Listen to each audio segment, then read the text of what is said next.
Kesempatan kali ini tak lain dan tak bukan, kita akan membahas tentang praktikum akuntansi lembaga atau instansi pemerintah. Ya, kalian sering dengar, mungkin sering bertanya, mungkin beberapa sudah paham ya. Saya yakin ada beberapa yang paham mungkin mengikuti alur cerita dari akuntansi pemerintah itu sebelum kita pelajari di kelas 2. Itu jauh-jauh sebelum kalian pelajari memang sudah lama ini ilmu ya, cuman mungkin di sekolah dibagi lagi. Ya, kalau kalian amati ya, sebelum kita masuk ke materi, kalau kalian amati di sekeliling kalian itu sebenarnya akuntansi itu dipecah juga ya. Jadi ilmu itu satu istilahnya kalau kita ya. Kalau itu ada pelajarannya nanti itu kayak filsafat ilmu, itu ada satu cabang. Dari satu itu pecah lagi menjadi beberapa bagian. Dan beberapa bagian lagi pecah lagi ya, terus menjurus kepada satu mapel yang kalian sekarang pelajari. Jadi setiap mapel dalam pembelajaran itu memiliki satu cabang inti ya, itu dari ilmu, dan tentunya ilmu itu selalu memiliki cabang yang sama ya. Misalkan tentang biologi pasti ada hubungannya dengan akuntansi dan lain sebagainya. Walaupun sudah jauh ya, ini mirip-mirip kalau kalian dari satu tubuh ya.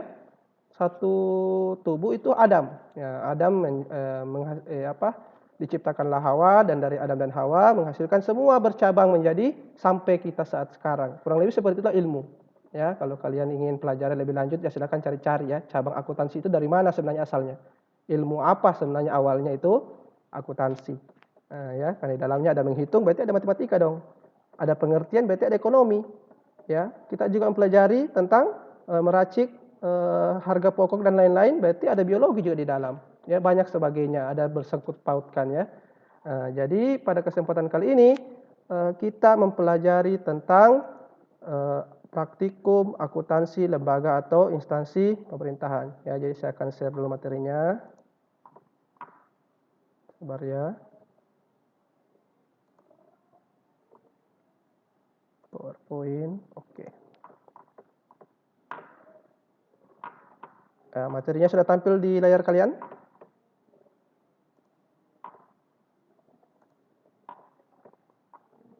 Oh iya, oke. Jadi kita mulai ya. Di sini tentunya sebelum kita mulai ya, mungkin kalau ada yang buka catatannya silahkan ya. Karena yang saya bahas pun udah jauh-jauh dari catatan kalian. Siapa tahu ada yang buka catatannya atau yang sudah print, terserah ya. Itu tergantung dari kalian. Jadi saya suruh merangkum dulu pertama supaya apa? Supaya catatan kalian itu ada dan lengkap dan bisa kalian pelajari. Oke. Kita mulai ke bagian pendahuluan ya. Di buku kalian, buku yang saya fotokan itu sekali lagi saya ingatkan, itu di buku utama kalian untuk siswa itu tidak ada. Kenapa saya ambil ini materi? Supaya lebih bisa menjelaskan ya dari mana sebenarnya asalnya ini akuntansi pemerintahan itu sendiri. Ya, jelas itu tulisannya? Oh ya, oke ya.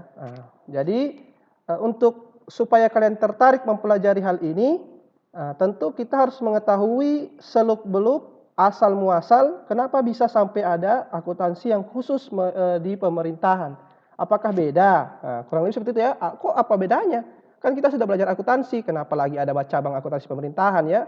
Beda mungkin atau apa? Itu yang membuat orang tertarik seperti itu. Ada sesuatu hal yang membuat dia tertarik, menjadi misteri baginya ya. Jadi dia tertarik untuk mempelajari satu cabang ilmu.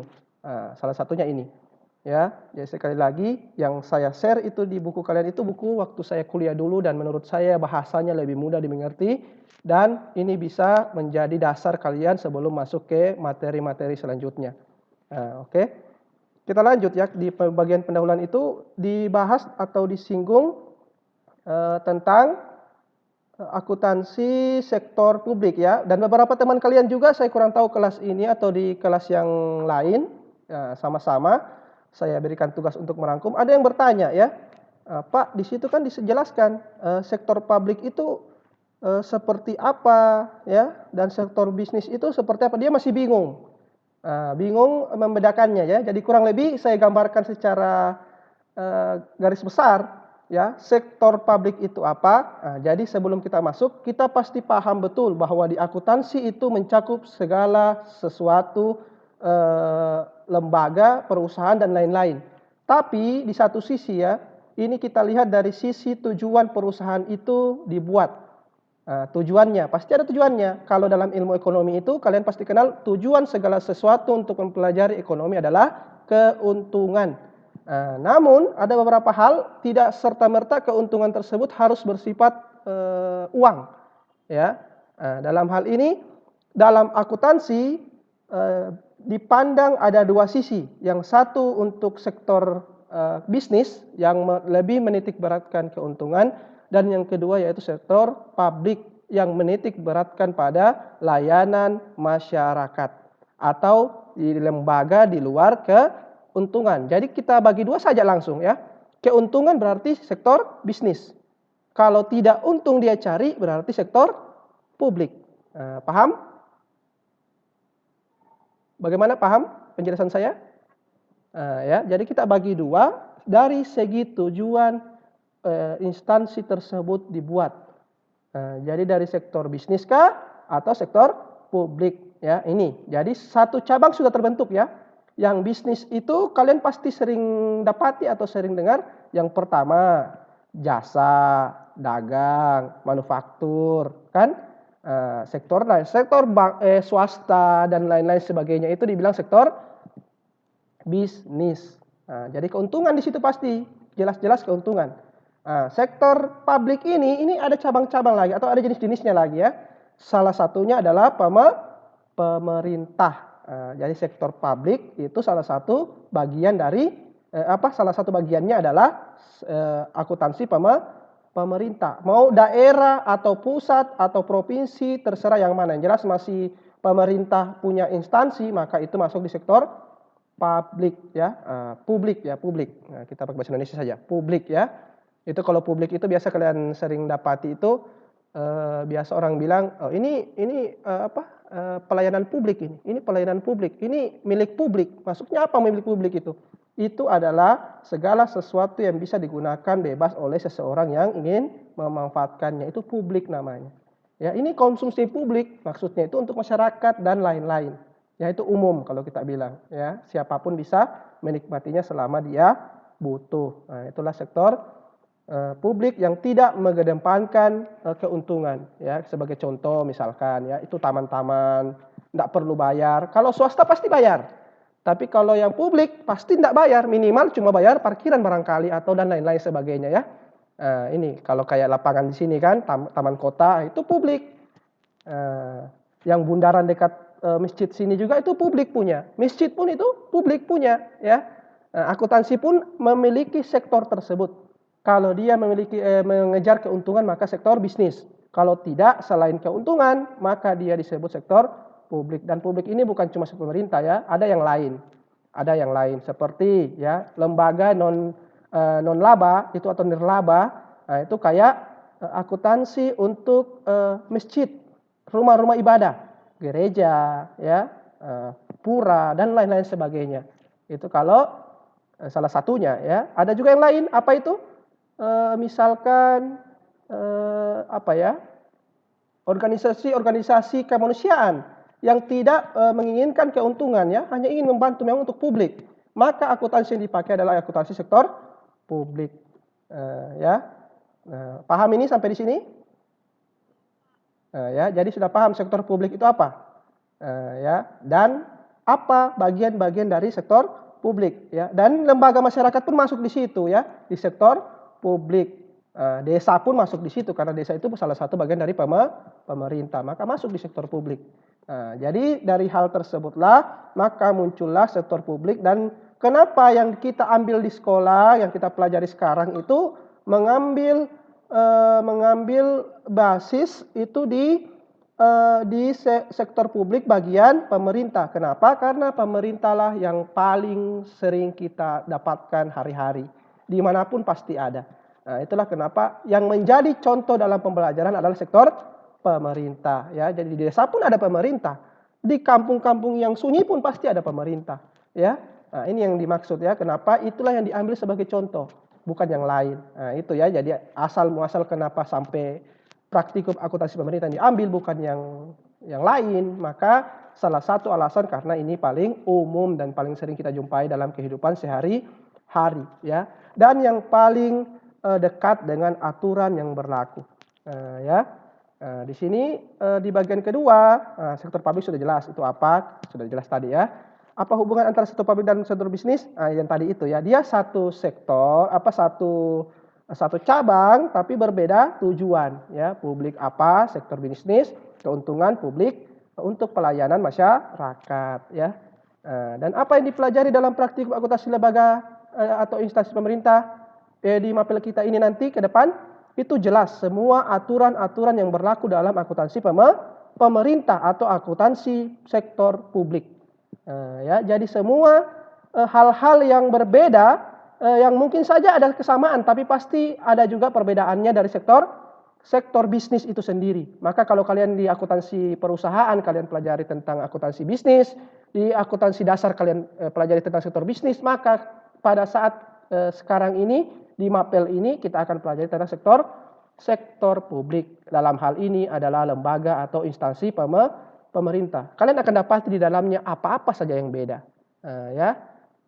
Kurang lebih seperti itu di bagian pendahuluan ya.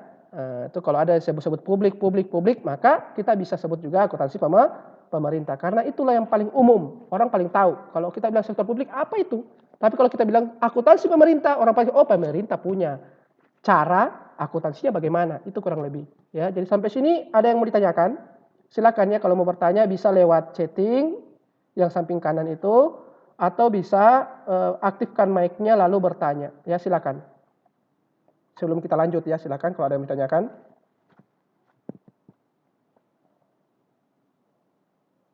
Atau cara bicara saya terlalu cepat atau bagaimana? Silakan, siapa tahu ada yang ingin memberikan saran.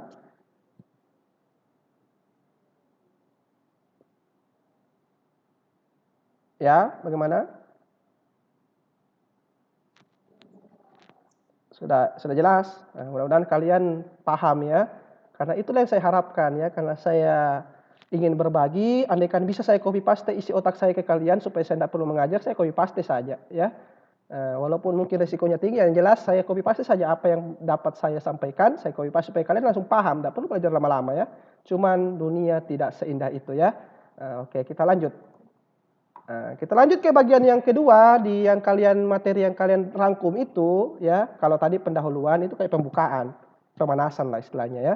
Kita masuk ke akuntansi dan akuntansi sektor publik. Di sini lebih diperinci lagi ya. Apa hubungannya atau kan sama-sama akuntansi kok bisa beda ya. Jadi dalam buku tersebut ya. Kalau kita menarik kesimpulan beberapa, yang pertama itu yang dia titik beratkan apa definisi akuntansi secara umum. Ini banyak ya, tentu banyak. Kalau kalian belajar dulu waktu kelas 1 dan sampai saat ini, itu banyak pasti yang kalau kalian tanya, apa itu akuntansi, apa itu akuntansi. Kalian pasti memiliki banyak jawaban yang mungkin menjurus pada satu titik. Ya. Tetapi kalau kita sebagai pelajar maupun saya pun masih belajar, ya kita akan mengambil definisi menurut orang-orang yang memang mendalami hal-hal seperti akuntansi ini. Ya, jadi kita akan bertanya ke mereka dan salah satunya dalam buku itu yang kalian rangkum itu disebutkan tentu saja beberapa definisi bisa dari dalam negeri, luar negeri dan satu hal ya, akuntansi kita itu di Indonesia itu bukan murni buatan Indonesia, tapi campur tangan dari akuntansi aturan dari luar Indonesia. Jadi itu akan kalau kalian pelajari mendalami akuntansi, kalian akan mendapati kok ini bisa sama dengan luar negeri punya. Kok ini bisa sama ya. Itulah yang unik dari akuntansi Indonesia. Dia mengambil dari Amerika, dari Eropa sana, dan dari Asia itu sendiri. Jadi banyak hal-hal aturan dari luar yang dikombinasikan sehingga menjadi aturan tersendiri di Indonesia. Ya, kita tidak punya pendirian kurang lebih. Tapi bukan berarti itu jelek. Ya. Salah satunya akuntansi ini ya. Belum tentu itu jelek, tetapi jika kalian menjadi orang yang lebih paham tentang akuntansi, menjadi peneliti akuntansi, menjadi ilmuwan akuntansi, lalu memiliki terobosan baru untuk akuntansi Indonesia, silahkan ya, maka kalian akan membuat sendiri untuk Indonesia, ya. Itu yang diharapkan dari guru-guru kalian, agar kalian menjadi penerus-penerus yang memiliki ilmu dan memiliki jalan sendiri, ya, memiliki jalannya sendiri. Kalau sudah bagus pertahankan, kalau belum bagus sempurnakan. Kalau sudah sempurna lebih sempurna lagi. Ya, kurang lebih seperti itu tujuan kami dan guru-guru kalian itu menumbuhkan rasa cinta kalian kepada ilmu itu seperti itu, ya, supaya kalian bisa menjadi orang-orang yang membuat atau bisa saja ketika kalian menjadi orang-orang yang hebat dalam bidangnya, kalian yang akan memberikan materi untuk apa yang kita pelajari nantinya atau apa yang akan diajarkan nantinya, karena ini pembelajaran ini itu berasal dari orang-orang yang telah menyusun hal-hal penting apa yang harus kita ajarkan, ya. Jadi saya masih berada di level belajar dan mengajar. Kalian masih belajar, ya. Nanti akan berada di tahap yang untuk mengajar, meneliti dan lain sebagainya, ya, sampai bisa menghasilkan terobosan-terobosan baru, ya, atau ide-ide kreatif yang baru. Karena mungkin beda zaman, beda ide, ya. Jadi kurang lebih seperti itu kalau kita tarik garis lurus bahwa segala pembelajaran itu merujuk pada satu tujuan, ya, tak lain tak bukan kita ingin bermanfaat bagi orang lain, ya. Dan kita lanjut, dan ini, ya, kalau tadi kita sudah bahas tentang dari mana kita mengambil pengertian akuntansi itu sendiri. Di buku tersebut dijelaskan bahwa akuntansi itu kalau yang paling kalian keren itu adalah proses dan lain-lain sebagainya, ya, proses pengidentifikasian, pencatatan, pengelompokan dan lain sebagainya, ya. Tapi bukan itu yang digaris atau di garis bawahi di dalam pengertian ini, ya. Pengertian ini khususnya ini dari Amerika, ini dari Asosiasi Akuntansi Amerika, ya. Jadi ada asosiasinya di sana membuat sebuah kesimpulan. Indonesia pun ada, ya, Ikatan Akuntansi Indonesia.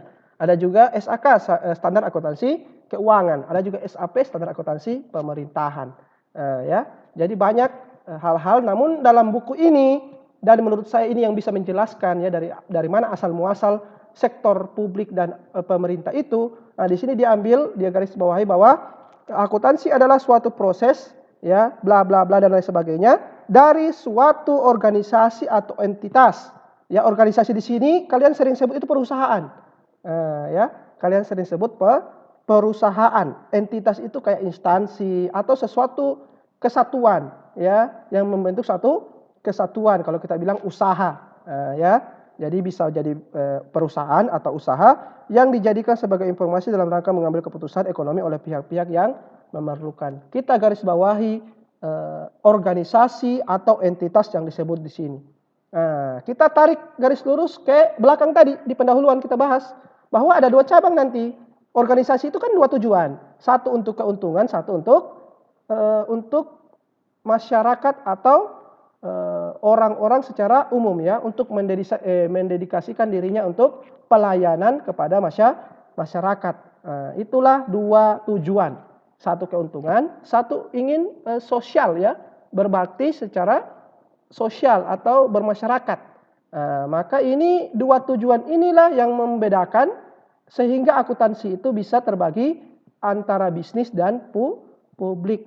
Dan publik ini, ya, publik ini kalau kita bilang organisasi yang pemerintah, publik ini kalau kita tarik, kita cari yang paling dekat, ya, yang paling jelas, organisasi publik itu adalah pemerintah, ya, karena pemerintah itu sudah jelas dalam undang-undang dari rakyat dari rakyat oleh rakyat untuk rakyat, semua dari rakyat dan tujuannya untuk rakyat. Maka inilah definisi sektor publik itu sendiri. Maka ditariklah sebuah garis ilmu yang menuju kepada akuntansi pemerintah.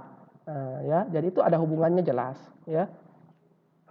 Maka dari hal tersebut, ya, ini kesimpulan yang bisa kita dapatkan dari hal tersebut, sehingga kita bisa menarik sebuah kesimpulan definisi baru dari akuntansi yang tadi dikemukakan oleh AAA, ya, atau asosiasi akuntansi Amerika. Kita bisa tarik garis lurus, kita ganti saja, ya.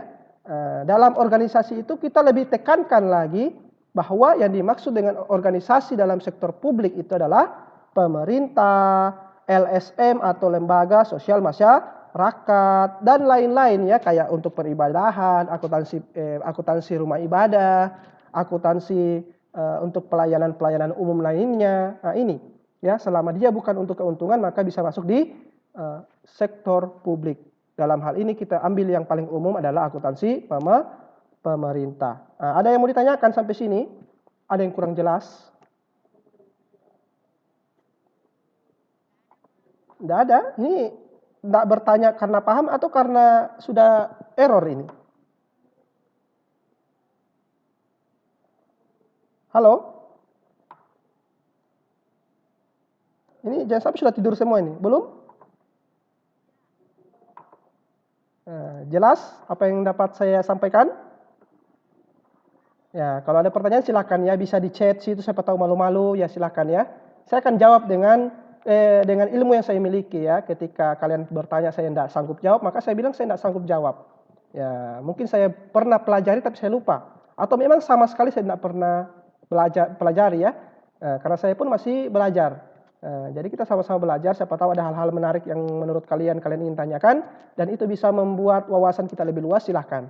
Ya, kita akan bahas bersama. Jangan sampai ya ada hal-hal penting yang mungkin terlewatkan karena mungkin saya tidak ingat hal itu ya, atau mungkin hal tersebut penting tapi saya belum paham ya, maka kita sama-sama mencari yang mana yang paling baik ya. Oke, kita lanjut kalau begitu, kalau ada pertanyaan. Kita ke bagian poin yang ketiga ya.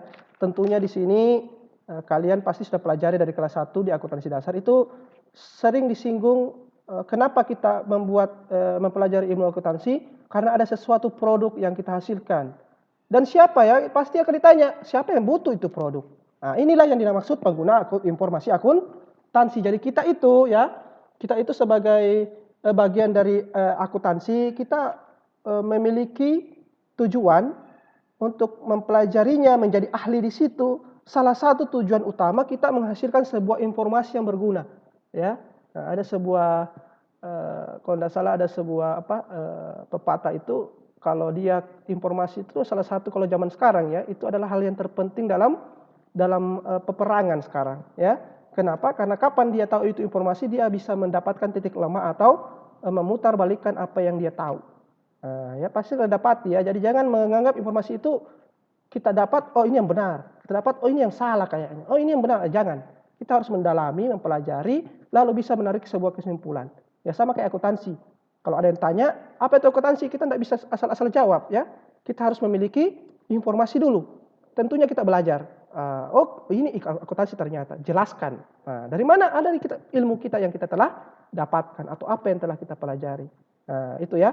Jadi informasi tersebut ada yang hasilkan, pasti ada yang butuh, atau dalam hal ini kita sebut pengguna informasi akuntansi. Ya, di sini pertanyaan pertama, siapa pengguna informasi akuntansi? Coba siapa yang bisa jawab? Coba ada yang tahu siapa penggunanya?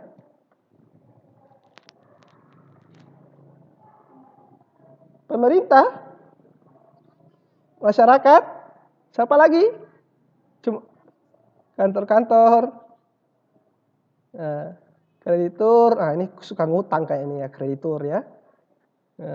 Ya, jadi itu jawaban yang bagus dari kalian ya. Kalian sudah sedikit mungkin banyak mengetahui tentang siapa yang menggunakan. Tentunya kalau ditanya siapa yang menggunakan, di sini kita tanya dulu ya. Kita tanya dari dalam atau dari luar. Pihak kita atau pihak luar. Nah, itu saja ya. Jadi kalau tanya, oh pasti dua yang pakai Pak. Pihak kita sendiri atau pihak luar. Ya kalau ada yang tanya misalkan ya, siapa pengguna informasi akuntansi kalau begitu? Ada pihak dari kita sebut intern atau dalam, ada ekstern atau luar. Kita jelaskan lagi kalau luar siapa ya? Contoh yang tadi disebutkan teman kalian, masyarakat itu butuh, pemerintah itu butuh ya. Tapi dalam hal ini pemerintah, kalau di dalam kita ya, kalau kita dalam sektor pemerintah, maka yang di dalam itu bukan yang di luar itu bukan pemerintah. Ekstern itu masyarakat, orang-orang awam ya. dan saingan-saingan yang lain, pemerintah-pemerintah yang lain. Tapi di dalam intern itu salah satunya adalah pegawai kita, pemerintah kita, diri kita sendiri juga. Ya, siapapun yang berada di pihak kita, kita sebut intern. Itu ya. Kalau kita bilang Indonesia, pemerintah Indonesia misalkan, maka semua yang pihak yang berada dalam Indonesia, maka itulah pengguna informasi akuntansi kita, intern. Yang di luar Indonesia, negara-negara yang lain, ya, mungkin kalau Jin juga belajar ini, ya ini Jin juga masuk barangkali ya. Jadi mereka adalah pihak ekstern. Ya ini, ya. Jadi kalau kita ditanya, kita bagi dua dulu ya. Kita lihat dari sisi mana ini? Sisi pemerintah atau sisi perusahaan? Kalau sisi perusahaan maka karyawan, pemimpin, pemegang saham dan lain sebagainya itu intern. Yang di luar itu masyarakat, ya, para saingan-saingan bisnis itu ekstern. Di luar dari apa yang kita kuasai atau entitas tadi. Ya paham? Jadi siapa pengguna informasi akuntansi dalam hal ini? Kalau kita berdiri di pemerintah, maka pemerintah adalah salah satu penggunanya. Ya, masyarakat jelas. Kenapa? Karena apa yang dipakai dalam akuntansi pemerintah itu adalah uang masyarakat. Yang mereka olah adalah uang masyarakat. Mereka digaji juga dengan uang masyarakat. Semua bergantung dari uang masyarakat. Maka ini yang sangat berbahaya dalam sektor pemerintahan. Ya, kalau kalian dengar korupsi, santai-santai saja, jangan santai. Ya, kalian harus bisa memikirkan sesuatu solusi. Jangan pilih orang-orang yang korupsi. Kenapa? Di situ ada uang kalian. Saya saja ya hilang uang 1.000, pusing juga. Ya, jangan bilang banyak uang 1.000 hilang, tidak pusing juga pasti. Ya, apalagi kalau sudah 100.000 yang hilang. Ya, ini berbahaya. Untung kalau orang yang mampu yang hilang uangnya. Bagaimana kalau orang yang susah? Ingat ya, dalam pemerintah itu orang tidak punya uang sekalipun selama dia berkewajiban membayar pajak, maka harus bayar pajak. Ya, walaupun dia punya motor, tidak punya uang, bagaimana? Dia punya usaha tapi lagi rugi, bagaimana? Ini saya maksud ya. Dalam hal pemerintah yang sensitif itu adalah karena yang dipakai adalah uang masyarakat. Ini satu hal penting yang harus kalian garis bawahi. Ya, paham? Ya, yang kedua, untuk apa informasi tersebut bagi pengguna? Kalau pemerintah untuk apa dia tahu? Kalau kita kasihkan informasi misalkan ya, tentunya informasi akuntansi ini ya, itu dalam bentuk laporan-laporan, data-data seputar apa yang dilakukan oleh pemerintah dalam hal ini, tapi dalam satuan uang. Ya, oh dia proyek apa? Bangun jembatan, berapa triliun, berapa miliar. Nah ini informasi yang dimaksud itu. Untuk apa itu ditahu? Coba kalian jawab. Untuk apa ditahu itu? Cuma untuk ditahu saja? Atau untuk apa? Ya, untuk apa ditahu itu? Coba ada bisa jawab?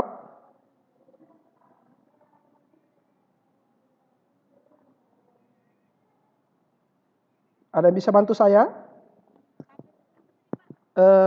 Informasi tersebut, ya, mereka atau kita mau tahu untuk apa?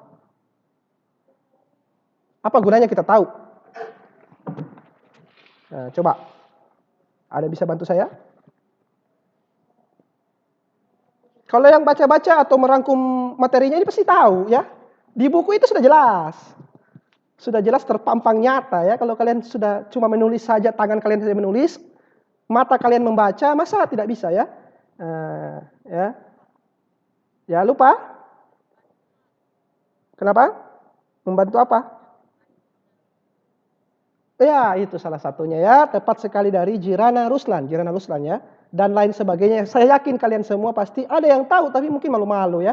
Takut salah, jangan takut salah kalau masih dalam tahap pembelajaran. Yang takut salah itu ketika praktek.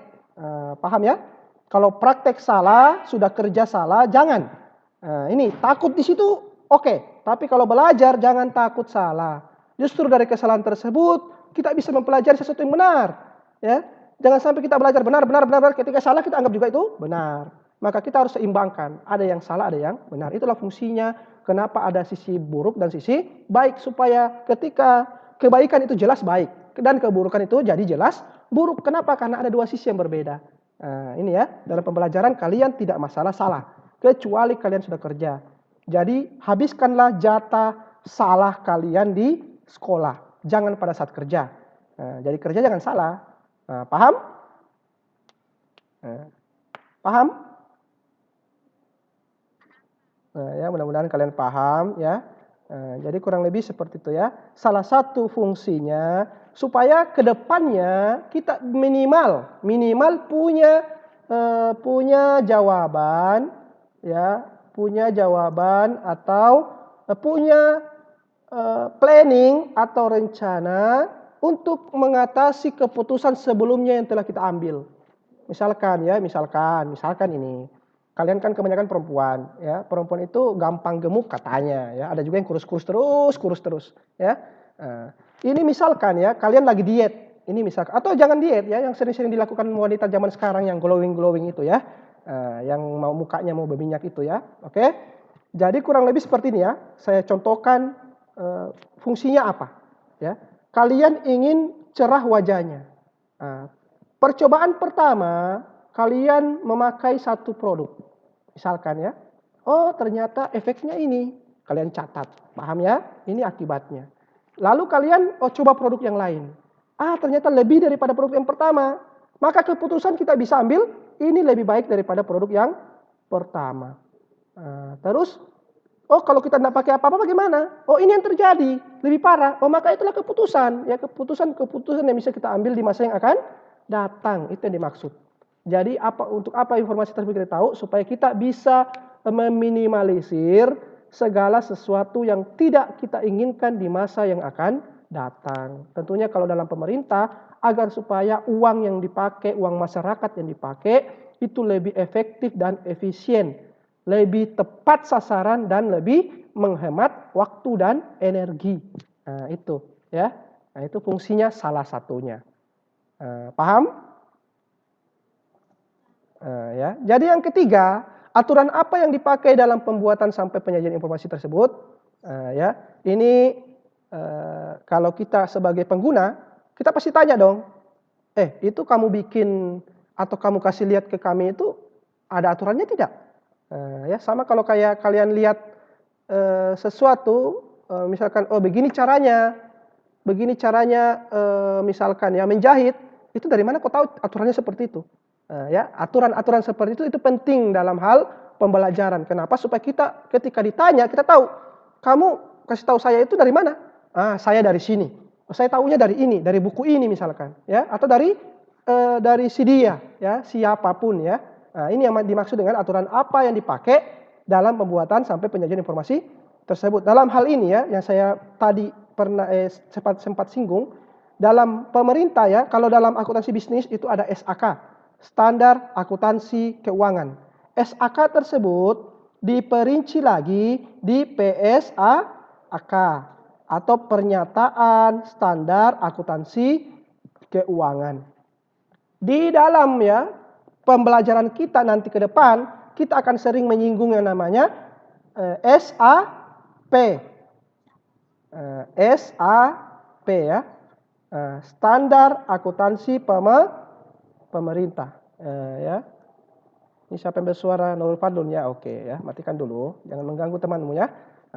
Jadi aturannya itu kalau akuntansi bisnis kalian taunya pasti SAK atau akuntansi standar akuntansi keuangan yang diperinci lagi menjadi pernyataan standar akuntansi keuangan.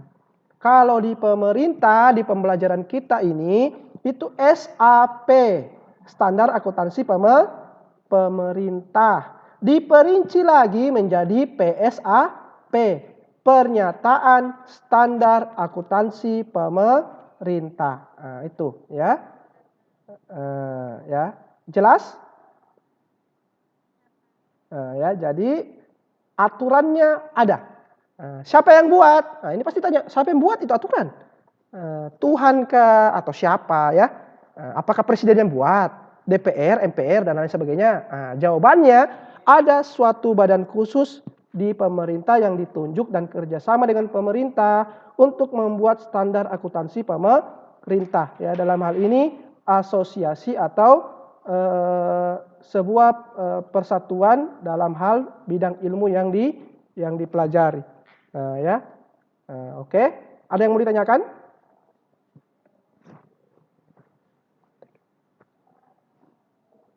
Ada yang mau ditanyakan?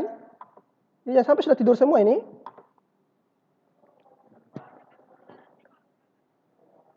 Ya, oke ya. Oke, terima kasih ya. Jadi mudah-mudahan jelas apa yang saya kemukakan ya, dan kalian bisa mempelajari hal tersebut dan memahaminya. Oke? Ya. Dan satu hal lagi ya, akuntansi itu yaitu bukan cuma satu bidang ilmu yang kecil ya, itu banyak. Ada manajemen akuntansi, ada administrasi akuntansi, ada matematika akuntansi. Itu banyak sebenarnya ya. Cuman yang kalian pahami mungkin di sekolah bahwa akuntansi itu satu dan bercabang-cabang menjadi ilmu-ilmu yang lain. Nah, ini padahal mereka satu kesatuan semua. Ya, kayak saya punya ini akuntansi pemerintah itu satu paket dengan akuntansi yang lain, akuntansi dasar. Nah, harusnya ada akuntansi pengantar juga, akuntansi lanjutan. Ya itu banyak sebenarnya. Ya, cuman kalian mungkin lebih mengenalnya menjadi satu paket yaitu akuntansi. Jadi kalau ada orang meremehkan satu jurusan atau satu bidang ilmu itu jangan. Ya itu banyak cabangnya. Ya kalau kalian yang muslim pasti paham itu.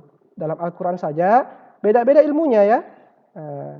Ada yang ilmu untuk bahasanya saja ada lain, artinya lain, ketepatan artinya pun lain ya, atau kita sebut cara bacanya pun lain, ya, aturan membacanya pun lain lagi. Ya, banyak cabang-cabang ilmu yang sebenarnya harusnya dipecah menjadi lebih kecil lagi. Terlebih dengan yang kita pelajari sekarang ya, jadi kita akan mempelajari yang lebih umum. Ya, oke kita lanjut ke bagian selanjutnya ya. Jadi ini sudah fix. Oke kita lanjut. Yang kalian rangkum itu ya, kalau yang kalian rangkum itu di bagian ke selanjutnya itu adalah audit dalam organisasi sektor publik. Ada yang tahu apa itu audit? Atau yang merangkum ini sudah tahu apa itu audit kira-kira? Coba. Ada yang bisa bantu saya jelaskan apa itu audit?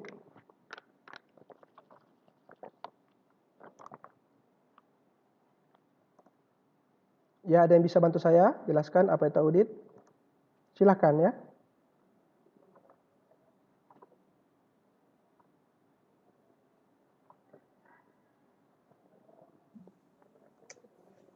Ya, ada yang bisa jelaskan apa itu audit? Coba. Saya mau dengar.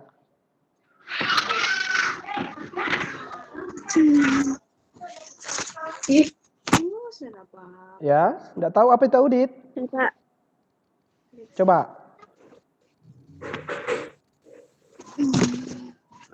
Pernah dengar kata audit? Ya? Seperti pemeriksaan, kayak pemeriksaan informasi.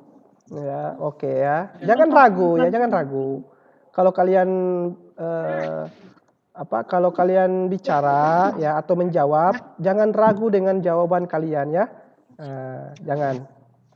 Apalagi kayak kalau saya tanya audit itu apa, enggak apa-apa salah atau keliru supaya kita luruskan ya. Karena kalian itu pasti memiliki satu pemikiran yang hampir mirip-mirip. Ya. Oke, ya tadi sudah jelaskan teman kalian, disinggung bahwa audit itu apa? Audit itu adalah pemeriksaan Pak, pemeriksaan data-data dan lain sebagainya. Oke ya, salah satu artinya adalah itu. Ya, audit itu adalah pemeriksaan. Tapi dalam secara umum, ya audit itu mencakup beberapa hal ya. Ada yang pertama pengawasan namanya, lalu pemeriksaan. Yang ketiga itu pengontrolan ya atau pengendalian. Dan yang ke selanjutnya itu kadang-kadang ada muncul namanya pengambilan keputusan kembali. Ya, jadi audit itu ada 4 kurang lebih yang saya pahami ya. Yang pernah saya pelajari itu yang pertama pengawasan dulu, dilihat-lihat dulu. Yang kedua baru diperiksa. Ya pengawasan ini pun bukan cuma dilihat saja ya, tapi dibenarkan pun ya, diarahkan, dididik. Nah, kayak kalian ini diawasi sekarang oleh guru-guru, oleh orang tua, itu diawasi. Pemeriksaan kapan? Kalau dalam akuntansi itu ada ya, ini yang namanya audit yang sering kalian tahu ya, karena memang itu sebutan untuk pemeriksaan audit. Lalu ada setelah diperiksa apa selanjutnya? Itu dikontrol ya atau dikendalikan, pengendalian. Apa maksud dikendalikan? Supaya tidak misalkan salah jalurnya, dia tidak melenceng, ya harus diluruskan lagi. Kalau dia sudah benar, maka dipertahankan. Nah, ini yang dimaksud ya pengendalian. Yang selanjutnya adalah pengambilan keputusan. Ya, selalu pasti di akhir-akhir akan muncul pengambilan keputusan. Itu untuk apa? Ya tentunya untuk supaya kedepannya keputusan yang diambil lebih baik daripada keputusan sebelumnya. Kalau sudah baik yang sebelumnya, maka harus lebih baik lagi. Tapi kalau sudah memang mentok di situ, maka harus dipertahankan. Jadi keputusan tersebut akan mempertahankan keputusan yang sebelumnya. Paham? Paham ini? Oke ya, kita lanjut. Apa fungsinya audit? Tadi saya sudah bahas ya. Yang pertama diawasi. Itu untuk apa? Supaya kita tetap tahu jalur mana yang kita lalui. Ya, ini fungsinya ya. Yang kedua, diperiksa supaya tahu mana yang benar, mana yang salah. Pengendalian ya, dikendalikan supaya dia tetap berada di jalur yang seharusnya. Dan yang terakhir, pengambilan keputusan agar supaya beberapa keputusan yang kurang tepat diperbaiki lagi dan lain sebagainya. Nah, ini ya. Inilah salah satu fungsi beberapa fungsi audit. Siapa yang melakukan audit? Tentunya ya. Ini kita akan bagi lagi. Siapa itu yang periksa atau yang mengendalikan, mengawasi dan lain sebagainya? Ada dua pihak. Yang pertama dari dalam dan yang kedua dari luar. Ya, kalau di dalam rumah kalian itu ada yang mengawasi dari luar dan mengawasi dari dalam. Ada yang memeriksa dari luar, dari dalam. Kalau di dalam siapa? Orang tua kalian, kakak kalian, saudara-saudari kalian. Itu yang di dalam.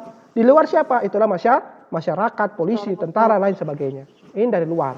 Maka dalam hal akuntansi, sektor publik atau pemerintah, ada dua pihak juga yang memeriksa. Yang pertama dari dalam, yang kedua dari luar. Ya, tentunya audit di dalam itu namanya audit intern.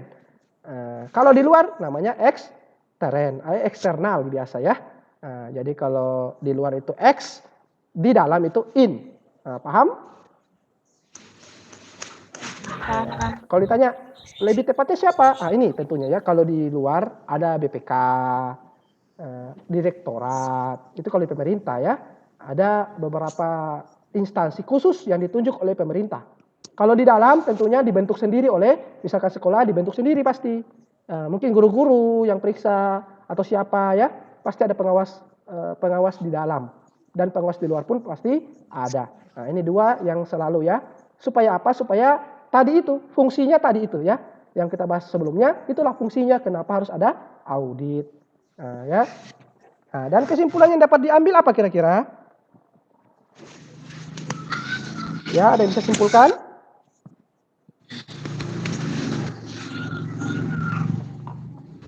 Oke, jadi kurang lebih kesimpulannya ya dari yang kita pelajari tentang audit itu adalah satu hal yang penting ya.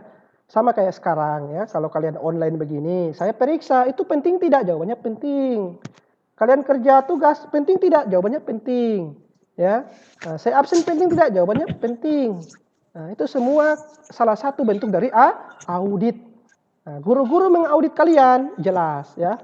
Itu supaya salah satu tadi fungsinya kalian bisa dikendalikan, bisa diawasi, bisa diperiksa, ya, bisa supaya keputusan ke depan mungkin belajarkan lebih baik, lebih rajin, kalian menjadi lebih bermanfaat daripada hari kemarin dan lain sebagainya. Inilah fungsi-fungsi dari pentingnya audit dalam sebuah instansi atau organisasi atau perusahaan, ya. Di publik maupun di bisnis itu ada pengendaliannya, ada auditnya, pasti ada. Supaya juga apa? Orang-orang di luar itu percaya pada kita, ya. Bagaimana kita kalau kita sebut diri kita, kita jujur, saya orang baik, saya orang alim, saya orang tahu baca Al-Quran, tapi tidak ada yang periksa, maka orang tidak percaya. Itu omong kosong saja itu, sama kayak ini, ya. Harus ada yang periksa. Misalkan kalau dia, jago mengaji dia, yang periksa ustaz jelas. Tidak mungkin yang periksa dia orang-orang yang jago menyanyi misalkan, atau jago-jago main musik, tidak mungkin. Ya harus yang jago mengaji. Kalau menyanyi, ya tidak mungkin orang yang jago mengaji yang nilai, harus yang menyanyi juga. Ini ya, ini maksudnya yang diaudit itu siapa dan apa. Ini ya, itu pentingnya supaya memastikan bahwa perusahaan, organisasi atau pihak-pihak tertentu itu memang sesuai dengan apa yang terlihat. Oh, saya orang kaya. Siapa yang periksa? Kalau belum ada kita periksa dulu. Mungkin jangan sampai kayanya karena utang atau karena orang tua misalkan, bukan karena dirinya. Ini yang saya maksud ya. Jadi harus ada yang periksa. Inilah fungsinya audit. Ada yang mau ditanyakan? Ya, jadi kesimpulan kita di akhir, ya kesimpulan kita bahwa mempelajari salah satu cabang ilmu ini itu sangatlah penting, ya. Kenapa penting? Karena salah satu yang cabang ilmu yang membuat kita semua bisa sesuai dengan aturan yang ada inilah fungsinya, ya. Kita belajar dan mudah-mudahan kalian tertarik untuk mempelajari cabang ilmu ini ya, tentunya dengan bertahap ya, dari satu fase ke fase yang lainnya, satu tahapan ke tahapan yang lainnya ya. Jadi ada yang mau ditanyakan?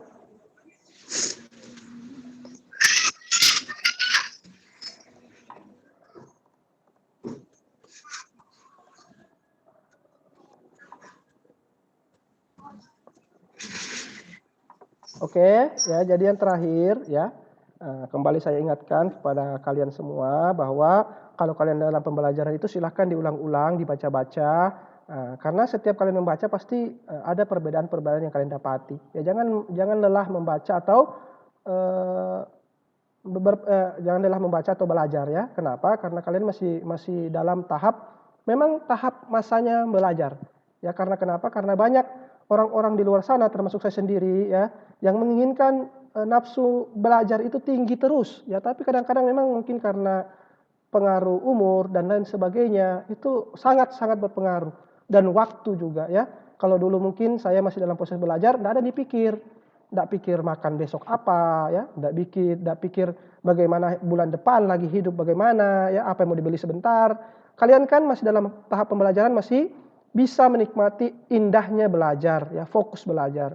Maka saya sarankan kepada kalian dan kepada diri saya pribadi bahwa kita mari sama-sama ya, sama-sama terus mengulang pelajaran yang pernah kita pelajari sampai kita lupa sampai kita tidak bisa lupa ya, susah lupa. Sama kalau kayak nama sahabat-sahabat kalian, bahkan nama orang-orang yang kalian sukai ya, atau film-film, lagu dan lain sebagainya, karena seringnya kalian mengulang, maka kalian susah lupa. Ini ya. Inilah fungsinya kalau kita belajar ya, silakan diulang karena pembelajaran kita cuma satu kali, mungkin satu kali seperti ini dan lain sebagainya ya. Jadi kita jangan lelah untuk mengulang ya. Sebelum kita akhiri ya, ada yang mau ditanyakan?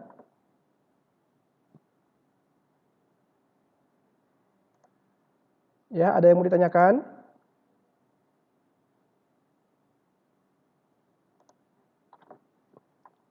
Sebelum kita akhiri, ada yang mau ditanyakan?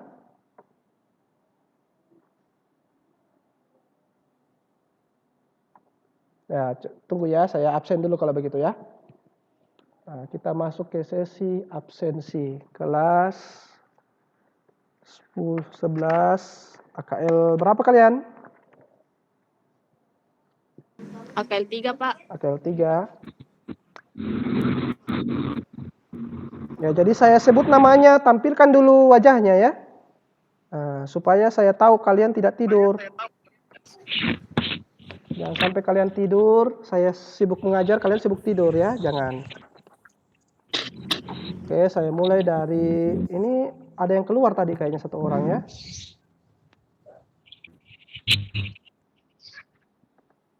Alvini coba. Oke, Alvini hadir ya. Alvini Liansi ya. Ini tanggal 5 bulan 8. Oke, Alvini Liansi hadir. Jadi salah satu yang saya nilai di sini itu sikapnya ya. Jadi walaupun mengisi di classroom tapi tidak mengisi di tidak mengisi